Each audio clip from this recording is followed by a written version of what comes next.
मधुबन के इस चमन की तुम बहार हो, मधुबन के इस चमन की तुम बहार हो।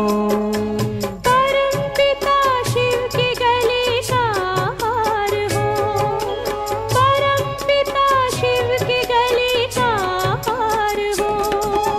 मधुबन के इस चमन की तुम बहार हो, मधुबन के इस चमन की तुम बहार हो। फिर से क्या करना है? सतयुग, त्रेता, द्वापर, कलयुग, इसके बाद कौन सा युग आएगा? अभी संगम है, अभी कलयुग का अंत है, सतयुग को आना है, दोनों का संधि है ये। इस समय परमात्मा पिता स्वयं अवतरित होकर के फिर से हम आत्माओं को ज्ञान देते हैं। परसों जब उद्घाटन सत्र था उसमें हमारे जो चीफ गेस्ट, उन्होंने खास ये बात कही थी और आज दादी रत्नमोहिनी ने भी उस बात को रिपीट किया, आदि सनातन धर्म की बात। तो आदि सनातन धर्म की स्थापना परमात्मा करते हैं, ये नहीं कि वो ऐसे ही आ गया कहीं से। इस समय कौन सा, क्या कहेंगे, समाज के अंदर नाम का धर्म है, सिर्फ दिखावे की सारी बातें रह गई हुई। धर्म अर्थात धारणा, practical living, living by the principles of religion.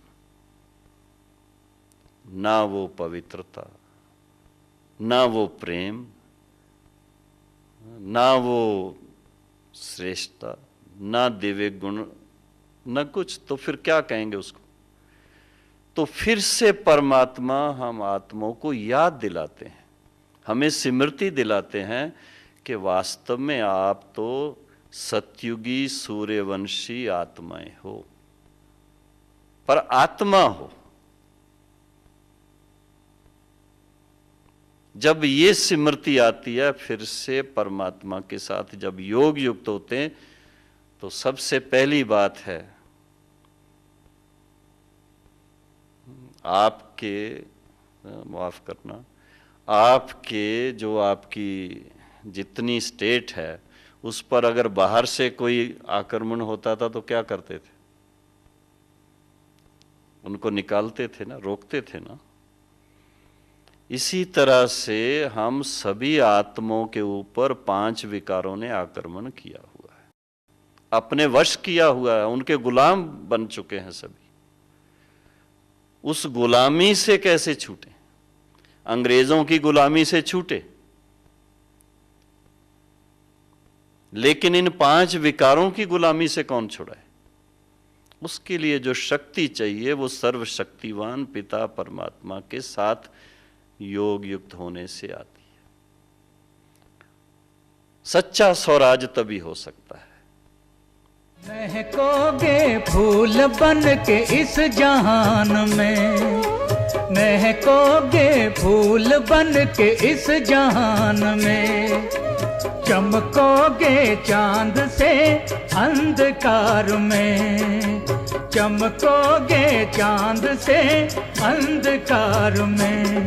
तुम सृष्टि के श्रृंगार हो, तुम बहार हो, तुम सृष्टि के श्रृंगार हो, तुम बहार हो।